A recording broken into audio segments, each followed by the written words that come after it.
اس چیز کو اس تسلسل میں لیتے ہیں کہ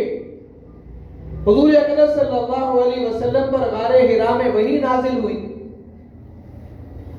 اور شاید دوسرے یا تیسرے دن ہی حضور اقدس صلی اللہ علیہ وسلم نے فاران کی چوٹیوں پر کوہ صفا پہ کھڑے ہو کے لوگوں کو اللہ کے دین کی طرف بلایا۔ حالانکہ اس وقت اللہ کا حکم یہ تھا وَانذِرْ عَشِيرَتَكَ الْأَقْرَبِينَ، پہلا حکم اللہ نے یہ نازل کی ہے، آپ اپنے اعزاء اقارب کو متوجہ کریں، آپ اپنے رشتہ داروں کو متوجہ کریں، آپ اپنے خاندان والوں کو متوجہ کریں۔ اس انفرادی دعوت کے اندر سیدنا ابوبکر ایمان لائے،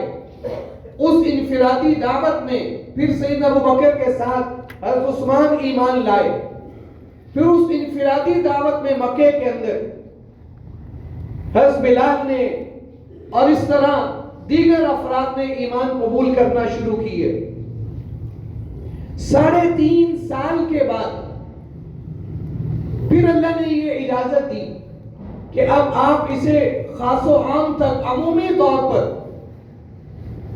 اب اپنی نبوت کا اعلان کریں، میرا پیغام لوگوں تک پہنچائیں۔ تو حضور اقدس صلی اللہ علیہ وسلم نے سب سے پہلے اللہ کی وحدانیت کو بیان کرنے سے پہلے، اپنا پیغام دینے سے پہلے، سب سے پہلے اپنے کردار کے حوالے سے بات کی۔ میں اتنے عرصے سے تمہارے درمیان میں ہوں، لوگوں تم نے مجھے کیسا پایا؟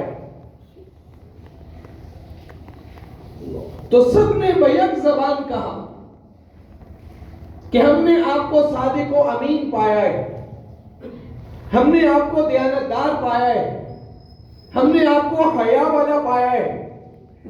ہم نے کبھی آپ کے قول و فعل کے اندر تضاد نہیں دیکھا، کبھی کسی نے آج تک نہیں کہا کہ آپ نے کسی کے ساتھ زیادتی کی ہو، کبھی آپ پر یہ بلیم نہیں آیا کہ آپ نے کسی کے پیسے مارے ہوں، کبھی کسی نے نہیں کہا۔ انہوں نے 2 لفظوں کے اندر کہا ہم نے آپ کو صادق و امین پایا ہے۔ ایسا صادق و امین پایا کہ حضور نے فرمایا کہ اگر میں کہوں کہ اس پہاڑ کے پیچھے ایک لشکر ہے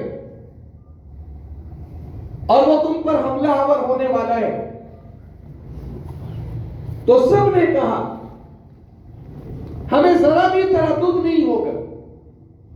ہمیں آپ کی بات پہ ذرا بھی شک نہیں ہوگا۔ تو پہلی چیز جو انبیاء اپنی امتوں کے سامنے پیش کرتے ہیں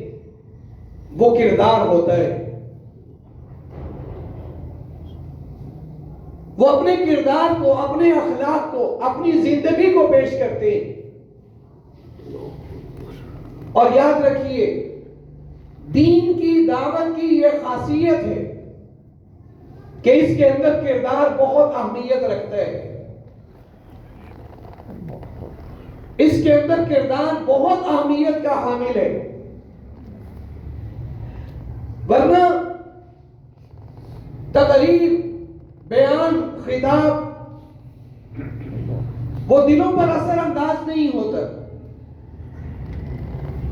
وہ کانوں کی لذت